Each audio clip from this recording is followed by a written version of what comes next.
Welcome to our channel. Gokul में नटखट बाल कृष्ण की शरारतों से हर कोई परिचित था, लेकिन उनकी सबसे प्रिय शरारत थी मक्खन चोरी। गोपियों के घर ताज़ा सफ़ेद मक्खन रखा जाता और कृष्ण अपने सखाओं के साथ उसे चुराने के नए नए तरीके ढूंढते। एक दिन कृष्ण उनके दोस्तों के साथ बैठकर योजना बना रहे थे। कृष्ण बोले, सखाओ, गोपियाँ अब माखन को ऊंचाई पर टांगने लगी है। अगर हमें माखन चाहिए तो हमें कुछ नया करना होगा।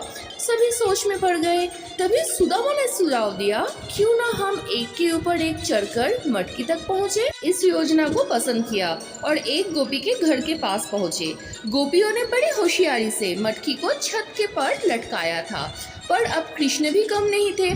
सभी दोस्त एक दूसरे के कंधों पर चढ़ने लगे। सबसे नीचे बलराम खड़े हुए और फिर धीरे धीरे सबने चढ़ना शुरू किया। अंत में कृष्ण सबसे ऊपर पहुंचे और मटकी को फोड़ दिया। ताज़ा मक्खन नीचे गिरने लगा और सब खुश होकर खाने लगे। गोपियाँ पहले से ही सतर्क थी। उन्होंने इस बार मक्खन में थोड़ा सा नीम का रस मिला दिया था ताकि कृष्ण पकड़ा जाए। जैसे ही कृष्ण ने माखन खाया, उनके चेहरे का रंग ही बदल गया। अरे, ये तो कड़वा है, कृष्ण ने मुंह बिगाड़ते हुए कहा। तभी गोपियाँ छुपकर हंसने लगी और सामने आकर बोली, अरे नटखट कान्हा, अब बताओ तुम माखन चोरी करते हो या नहीं। कान्हा ने मुस्कुराते हुए कहा, मैं तो देख रहा था माखन ठीक है या नहीं।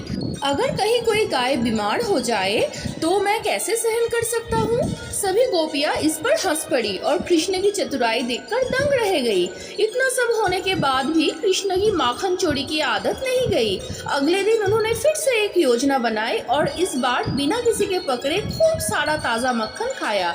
इसलिए तो उन्हें माखन चोर कहा जाता है। Don't forget to like, share and subscribe.